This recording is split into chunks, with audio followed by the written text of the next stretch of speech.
So let me introduce our speakers today. So yeah, today only me.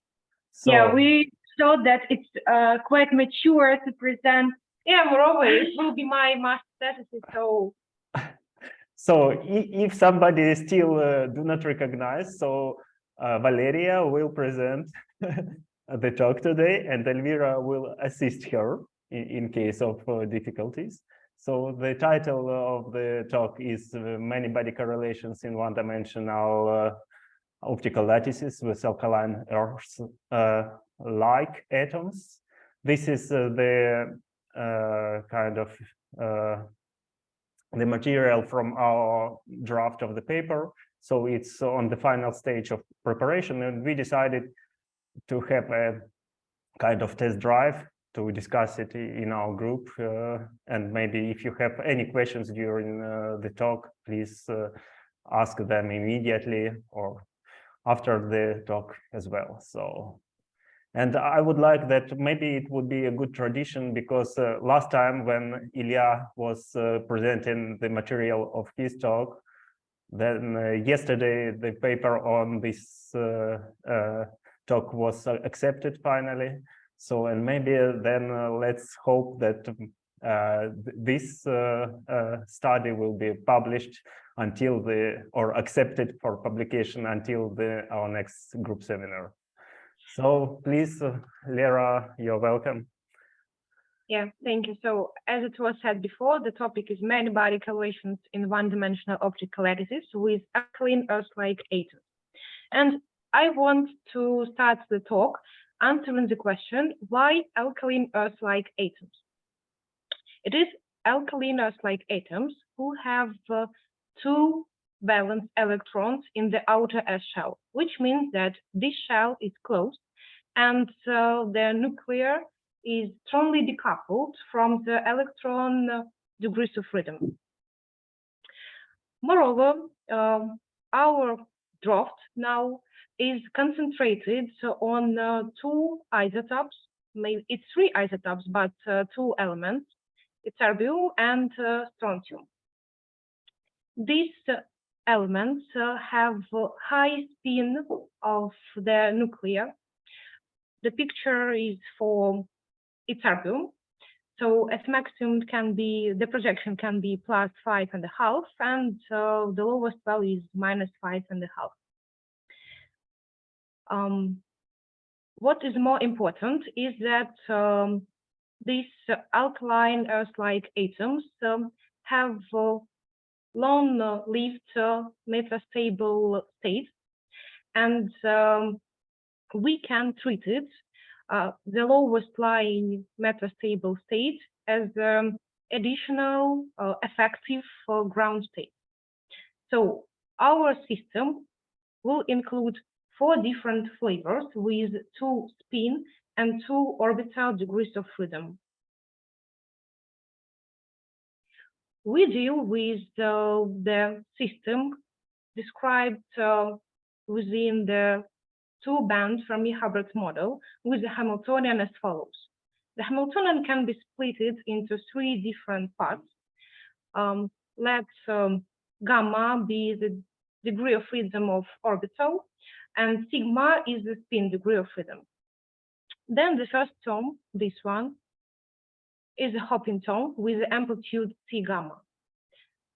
Second one is the chemical potential, and the last one is hiding all the interactions, on-site interactions.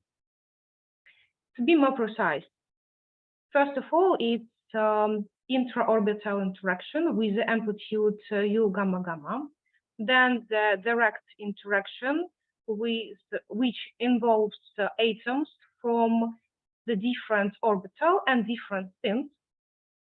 Of course, the interaction which involves atoms from different orbitals and now the same spin, and the spin flip. All possible interactions are depicted here at the lower right corner.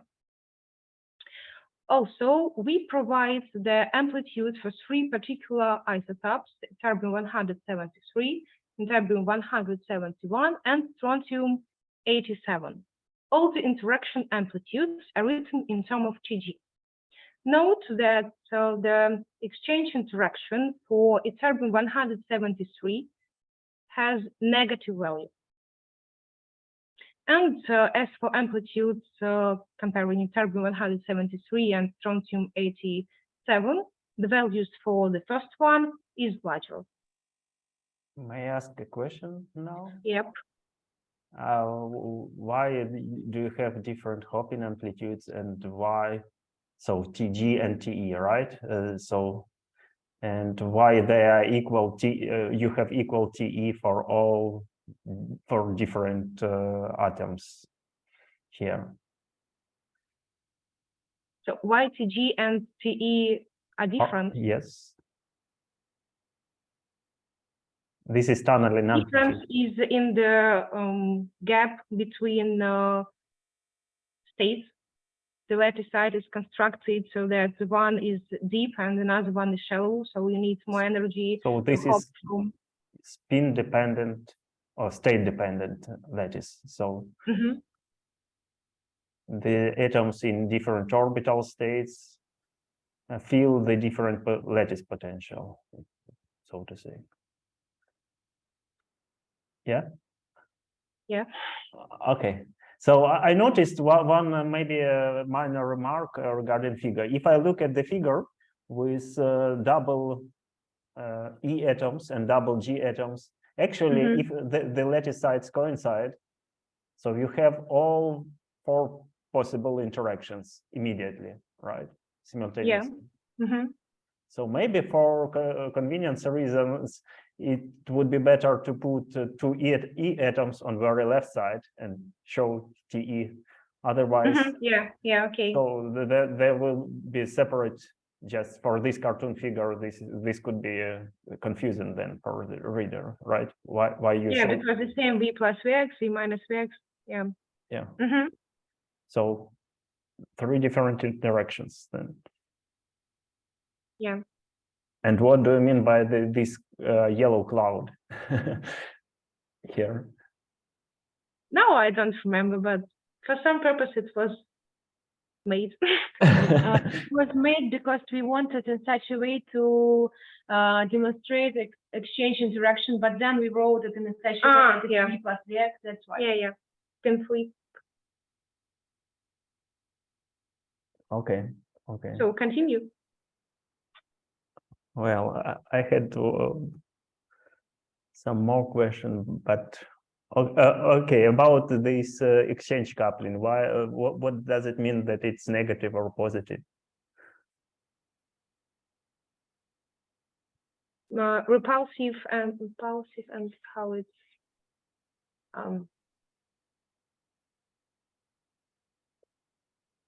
how it's in English? Отталкивающий, притягивающий.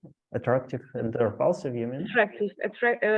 Is it connected with repulsive and attractive coupling? Yes, of course. But this is related to all amplitudes except Vx. Vx is indirect, it's exchange, right? And this means. Yeah, but later we discussed different regimes like AFM and AFO. Yeah, but you mean, I mean that the sign shows what is kind of Hund's coupling, or kind of what is configuration is preferable, whether locally it's energetically favorable to have a singlet state or triplet state, right? So V plus Vx and V minus Vx, and then it determines. So in usual materials with electrons, you have usually positive Hund's coupling. So this provokes ferromagnetic behavior of the most materials in solid state. And with negative, you have anti-ferromagnetic Hund's coupling. Yeah, but it was the main idea of next slide. So sorry, yeah. Now okay. It was enough to say note. So I spoiled the next slide. Okay, please go ahead then. As for our method, well, our aim is to have an access to the wave function of the ground state. We approach the system with two different methods. One is exact diagonalization, which is a very powerful tool, but unfortunately only for small systems. And another one is matrix product state, which is a variational method, but it allows us to move further and to increase the lattice size system. Now, more details about the first one, about exact diagonalization. It gives us an access to the whole spectrum of eigenstates, thus eigenvectors of the Hamiltonian, and having a wish to calculate the system as large as it's possible, we need to divide the system into several separate blocks with fixed number of G and E atoms, as well as the spin up and down. Of course, even this approach doesn't allow us to move for larger than L equal 5. I mean, move further, it's a calculation made on, performed on local computer, of course. And we face exponential growth of the Hilbert space. So, to avoid it, we introduce MPS, which means that we can split our wave function into several matrices. So it's a representation of a wave function as a product of matrices, where each matrix corresponds to the separate type. Small d is a physical index, and capital D is a bond dimension. By means of bond dimension, we can control the precision of our calculations. In principle, it is possible to use the Hamiltonian in the way which it was written on the previous slide. But for one-dimensional systems, it is convenient to perform the Jordan-Wigner transformations and to map the fermionic operators to the spin ones. Also, like it was with exact diagonalization, we want to control the amount of particles. That's why we introduced the Lagrange multipliers. Having the MPS, so now our wave function is a product of matrices, we can put it into the de Morgy method and to obtain the exact diagonalization, the ground state energy. Briefly about Jordan-Wigner transformation. So first of all, let M is a generalized index in the following way, with I as the index of the size, and I gamma and I sigma. It is orbital and spin degrees of freedom respectively. Last two terms, this and this, can be combined into the internal state linear index K. So K can be 1, 2, 3, or 4. Then the main stage is to perform Jordan-Wigner transformation in accordance to these two formulas and to map, as I said before, fermionic operators with the spin one. After that, how to make like that? No, yeah. After that, so the Hamiltonian takes this form with the pi 0 as a projection operator. And now result. So all this. Sorry, may I comment a little bit the previous slide? I think a year ago, when we started these Jordan-Wigner transformations, we had a brief discussion with Ilya Lukin, and he suggested also to use gamma matrices with 4 internal degrees of freedom, not Pauli matrices, but gamma matrices.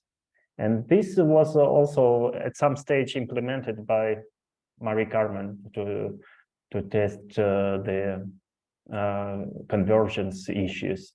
And reproducibility actually was, I think, more or less the same as for this representation in terms of spin 1/2 Pauli matrices and in terms of gamma matrices. So I think there were no much benefits from different representations, but the results more or less agreed.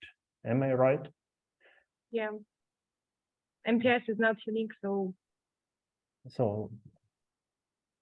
yeah, so you can represent as this very long chain with 4L degrees of freedom and only kind of so then you will have G atoms with spin up, spin down, and E atoms with spin up, spin down, and then you represent them in terms of Pauli matrices, but you can combine. So, but in this particular case, I think these were equal representations in terms of the technical aspects of reproducing results. So if I might say something, I think that's right. I mean, you can always compute the cost of representing something with higher local dimension. And I mean, it just scales like, I mean, the terms scale like this dimension to the square. So in the case of dimension 2, there's not much difference if you are doing pure states in grouping 2 or keeping them separate. I mean, there are some subtle differences. It's not exactly the same, but yes, in terms of convergence, at least the few tests I ran, they didn't show any advantage of doing the other thing, and it's slightly slower. Okay, yeah, thank you very much for the comment. So I think we can continue then if there are no questions. Then results. So in a nutshell, all these 6 figures are built for system with L equal 4. As soon as we're in the beginning of the discussion of the results, let me explain how to treat all these figures. First of all the values are coded in colors. X-axis corresponds to the density of G particles, so at maximum it can be equal to. Y-axis is for density of E particles, and we put it at maximum 1. In principle, it can be equal to, and all the calculations can be performed with NE equal to, but we take into account experimental issues, and as soon as the amount of E particles is growing in the system, then the contribution coming from the lossy collisions also raises. Each square of the diagram corresponds to the one particular system filled with G filled with with particular amounts of G and E particles. Moreover, for even number of particles in the system, and up equal and down. So spins, amount of spins up equal the same as down. But if the system has odd number of particles, then and up equal and down -1.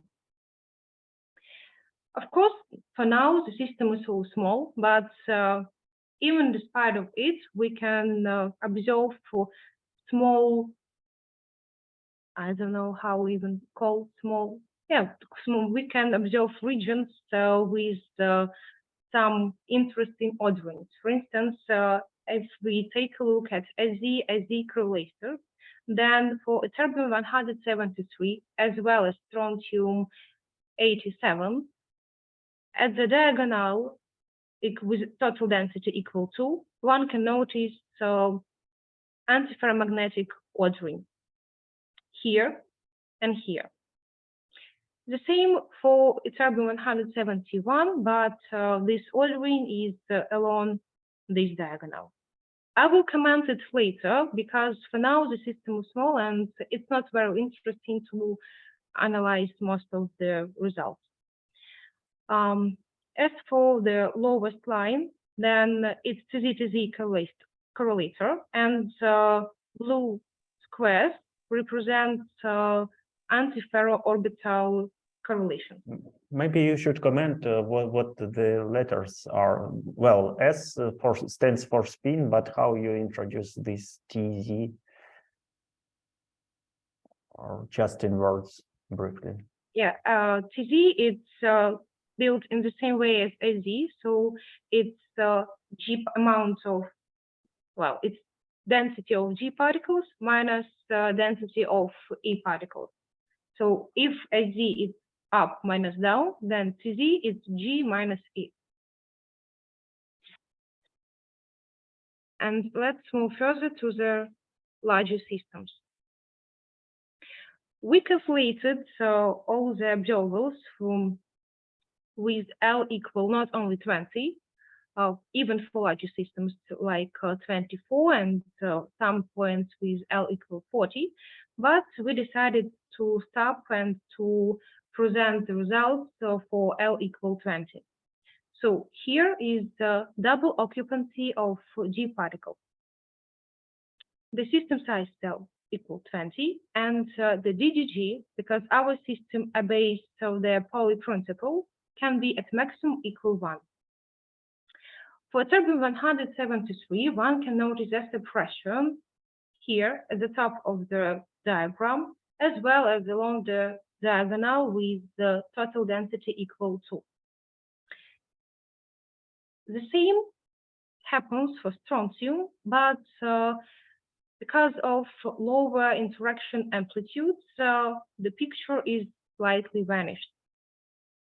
The reason for such behavior lies in the hierarchy of the coupling amplitude.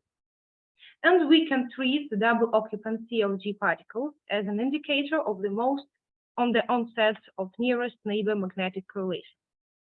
For turbine 171, we doesn't observe any suppression here or along diagonal. The lowest part of the figure is the density wave modulation, which is an indicator of the interorbital correlations and built according to this formula.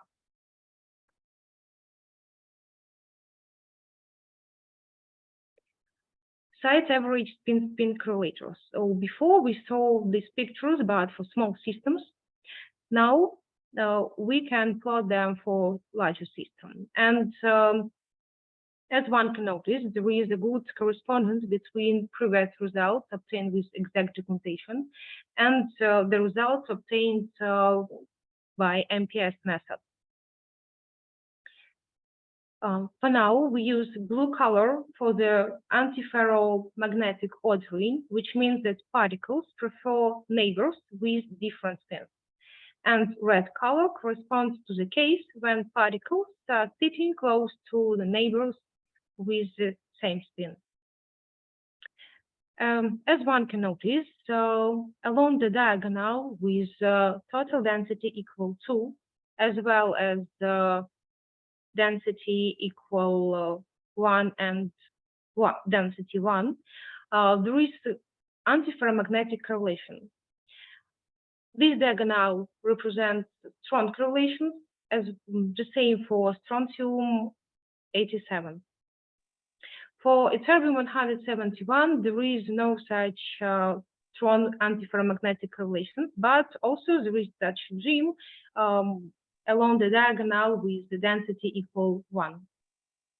Maybe it would be good to point these regions to particular cartoons of your phases. Where is AFM1 and AFM2, just to point? Yeah. Okay. In ideal situation, this diagonal is depicted, diagonal with density equal 2, is depicted with the IFM2, and particles are sitting in the following way. If the total density equal 1 and this light blue region, then we can take into account the picture first one. It was our first estimations, but then we got interested in scalar product, and we performed the same for the scalar product, taking into account that the local spin operator is the sum of SG and SE, and it appeared that for the system take place paramagnetic ordering. Again, in ideal situation, for total density equal 1.5, these red regions, particles are sitting this way, and their yeah, the spin isn't oriented along the axis, but along SX or SY. As one can notice that for a turbulent 171, there is no changes between SZ and color product correlators. It's connected with the hierarchy of the coupling amplitudes. Next one was TZ-TZ correlator, and now we still use blue and red, but for this slide, blue color is when particles prefer those which are from different orbitals, and red color is for neighbors from the same orbital. Along the diagonal with total density equal 1, there is the blue region, which corresponds to not very strong, but antiferroorbital correlations. And it's represented with IFO1.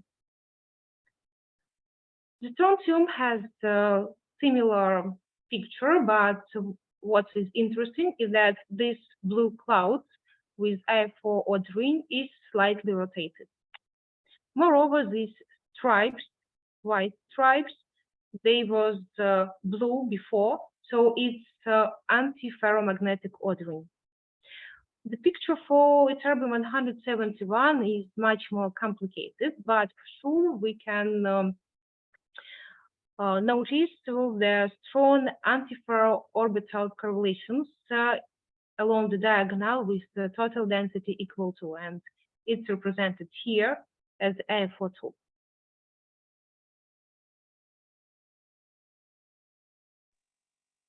I have one more question out of curiosity about AFO. So you have the AFO1, you have pairs of G atoms and one E atom. Why don't you have opposite situation? Double E and one G? Yeah. Because UEE is larger than UGG. Okay. And then it's not the lowest energy. Okay. Okay. The system prefer when we have, if we have double occupancy, then it's mostly DGG than DE.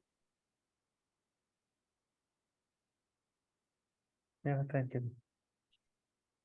I think it's also kind of related to experimental limitation. If it was reverse with small UEE, so there are lossy collisions. As soon as two E particles come together on the lattice side, so there is scattering, of course, but also the inelastic scattering rate, as far as I know from experiment, is not so small. So the system becomes, after some period of time, unstable. So, okay. And what are vertical stripes? Are you going to discuss this separately? No, I decided not. Yeah, but it's honest answer. Okay, but yes, since I mentioned it, so you can see suppression of A4 order, right? Vertical stripes, light stripes. So white color corresponds to no signal, almost, right? So somehow then the signal is suppressed on every second line, and these lines correspond to that you add one more G particle, and for odd number of G atoms you have this suppression, and this just means that there is some unpaired atom that suppresses the whole order in your system. And as soon as we increase the system size, these suppression features are becoming suppressed. And of course, in thermodynamic limit, these stripe effects should disappear.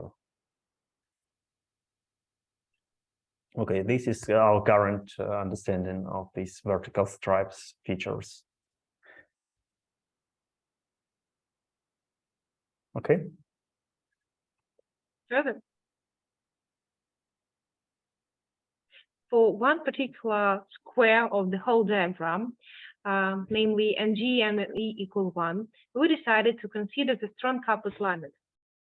So as it was shown before, for this configuration, the system for isotope ytterbium-173, as well as for strontium-87, it is this point, it's blue, so it is antiferromagnetic ordering. Let's consider two sides filled in the following way. And then one particle can hop. In principle, it can be one of four, but as soon as we're interested in the lowest energy, then we observe only hopping coming from G particle. So for now, before hopping, the energy per side is V minus Vx. After that, the system is filled as follows, and energy is UGG plus V minus Vx plus V. Subtraction E0 from E1, and it's UGG plus Vx. Then taking into account the second order perturbation theory, we can say that main contribution to IFM regime comes from the fraction with numerator Tg square and denominator UGG plus Vx. The same we can perform for antiferroorbital regime. For now, it's again density Ng and E equal 1, and for ytterbium-171, it was antiferroorbital correlation. So the same procedure, starting from two sides filled with double E and double G, G particle hops, lands in the following configuration. The change of the energy is 2V minus UGG minus Vx, and the main contribution almost the same, but with different denominator. Of course, we wanted to double check the result and to obtain the amplitudes, coupling amplitudes with high precision. That's why we performed Schiffer-Wolff transformation. Because if we have no hopping at all, so T equals 0, then our system is degenerated. But as soon as the hopping terms appear, then these states are mixed. And we want to build, according to this transformation, we want to build a generator which can rotate our Hilbert basis and allows us not to worry at all about these mixed states. So after these transformations, for antiferromagnetic regime, we can obtain the effective Hamiltonian. For now, it's visible that in the numerator, it 4 appears, and the whole Hamiltonian can be described as a modified Heisenberg Hamiltonian. Here, the H int is all this previous interaction as before.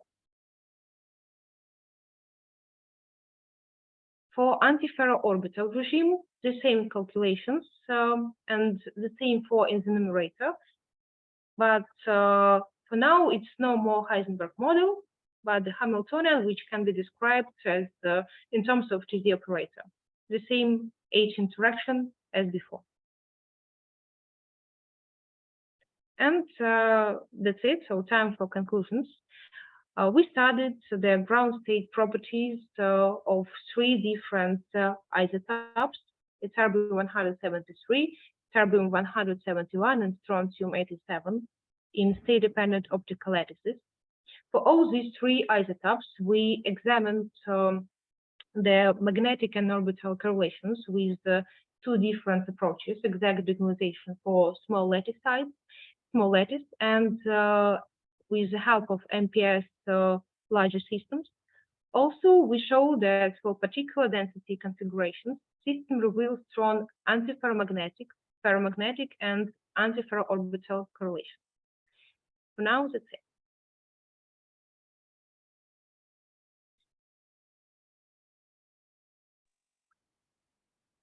Thank you very much for the presentation. Time for questions or comments.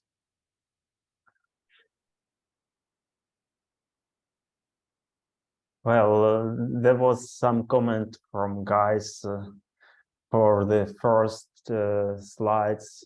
Could you a little bit explain the system, or what is? They missed first few slides just to show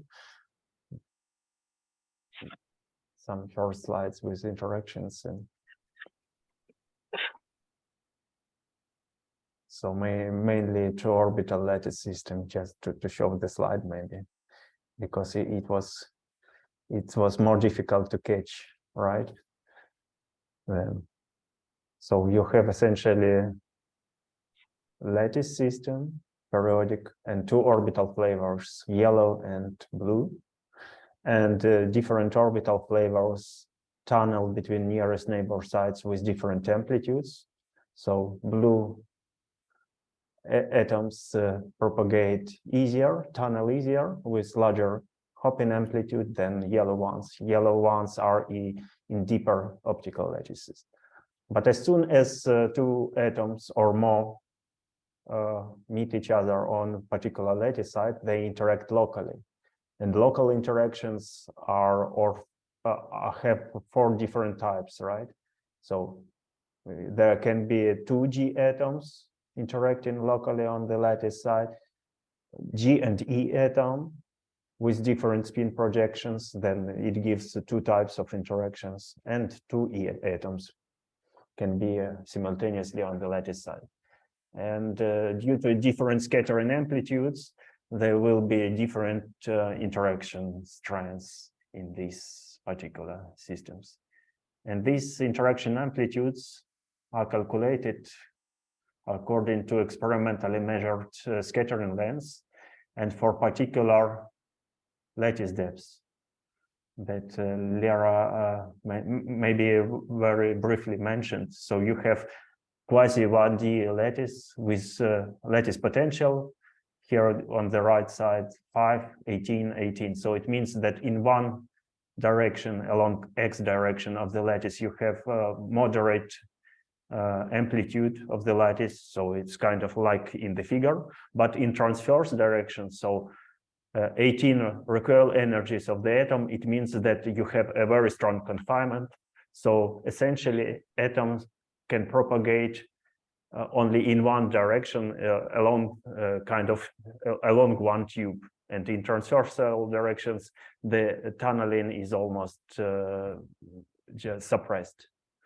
So, and then you have this kind of tube with some special modulation, and different types of atoms propagate along this tube with different amplitudes and interact with each other, so to say. And these kind of interactions are peculiar in the respect that this fully reproduces the type of interactions of electrons in 2 different orbitals in solid state compounds like transition metal oxides.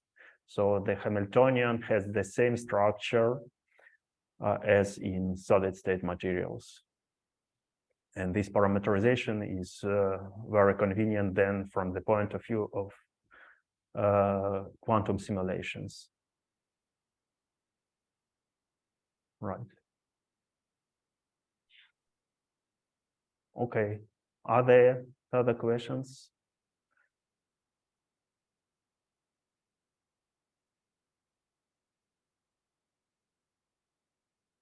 Yeah, just comments that maybe it was from the beginning first slides, just require a little bit more kind of detailed explanation, because for the people who do not work with it for the year, right, it's maybe not that easy to follow.